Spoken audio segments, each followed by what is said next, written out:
आपको आंखें दिखा रहे हैं जिन्होंने दुनिया में 1400 साल में एक सुई नहीं बनाई, वो भी आपको आंखें दिखा रहे हैं।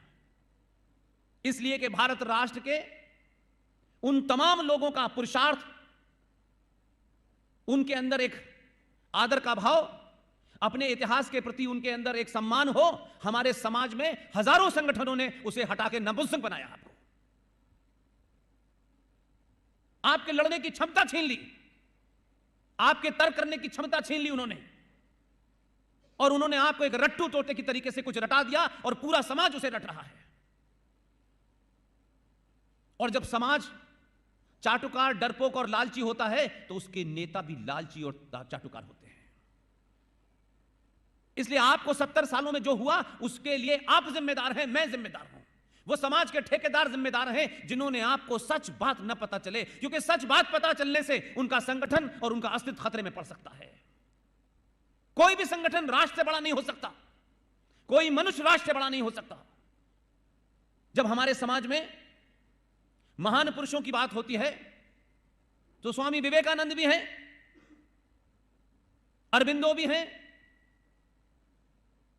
और महाराष्ट्र से निकले हुए छत्रपति शिवाजी भी हैं, सावरकर भी हैं, सुभाष चंद्र बोस भी हैं। लेकिन इनका नाम बहुत सारे लोग लेने से अपनी दुकान न बंद हो जाए इसलिए उनका नाम नहीं लेते हैं। इसलिए मेरे मूल में कभी कोई पार्टी और देश नहीं है। बड़े बड़े लंबे व्याख्यान होते हैं, 5-7 घंटे के होते हैं, लेकिन उन व्याख्यानों में हमारी अपनी कमी क्या है, हमने कहां गलती की है, यह समाज को नहीं बताते। इसलिए आप जब यादव होके, ठाकुर होके, बनिया होके, ब्राह्मण होके, ऊंची जाति नीची जाति के नाम से वोट देते हैं तो आपको लुटेरे और चोर नेता मिलते हैं। इसलिए मैं आपको इसलिए मुबारकबाद देता हूं और हर मन से देता हूं। गुजरात में आया हूं ऐसा नहीं है, यह नेताओं की प्रवृत्ति होती है कि गुजरात में गुजराती बोलो और कश्मीर में जाके कश्मीरी भाषा बोलो। पूरे देश में मैं जहां जाता हूं साफ साफ कहता हूं, इस देश को गुजरातियों का धन्यवाद करना चाहिए। इसलिए कि आपके बारे में कहा गया कि ये मीठा खाना खाते हैं, बिजनेस करते हैं, ये फौज में नहीं जाते, ये डरपोक लोग हैं।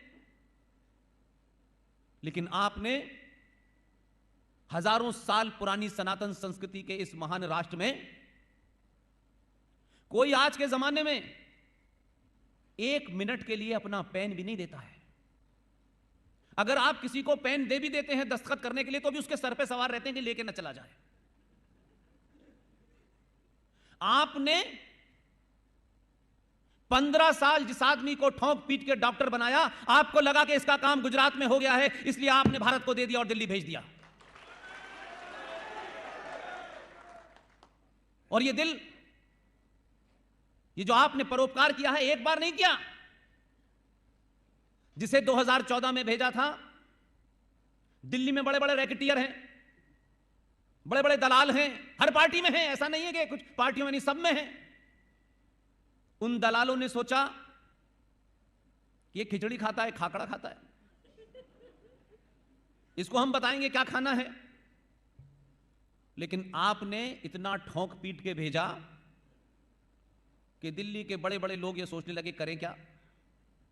तो जब उन्हें कुछ नहीं मिला तो भारत सरकार ने जो उन्हें अवार्ड दिए थे वो लौटा दिए।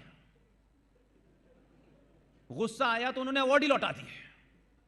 फिर अवार्ड खत्म हो गए, आप क्या करें। तो कभी वो पाकिस्तान में जाके डराते हैं, वहां की आईएसआई से कहते हैं भाई हमारी मदद करो, इसे हटाओ, हमसे तो हट नहीं रहा ये। और ये सिलसिला चला और 2019 तक पूरे देश में, दुनिया में यह माहौल बन गया कि जिस आदमी को आपने भेजा था वो अकेला पड़ रहा है। कुछ कमजोर पड़ने लगा है क्या? आपने उसकी हिम्मत बढ़ाने के लिए 2019 में दूसरा भी भेज दिया।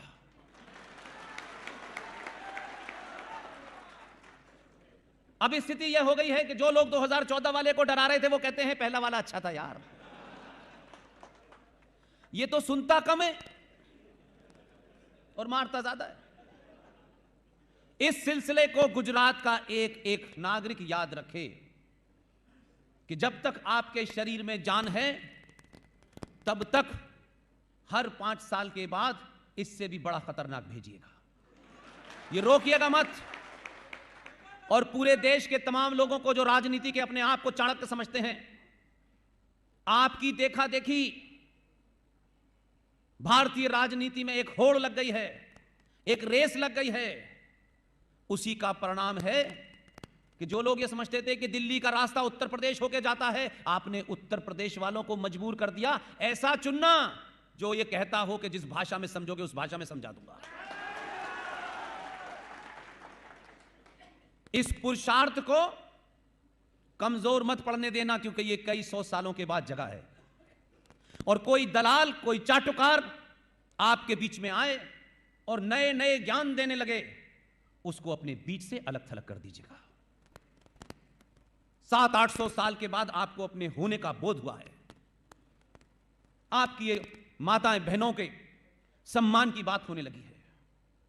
भारतीय राजनीति में 70 साल के इतिहास में जो भी पॉलिटिकल साइंस के गुरु हैं, जो भारतीय राजनीति को पास से देखते हैं, वो ये यकायक समझते हैं कि भारत में कुछ हो गया है। इसलिए जो बुद्धिजीवी भी हैं इस देश के, वो भी लंबे समय से चाटुकारिता करने के कारण सही बात लोगों को नहीं बताते।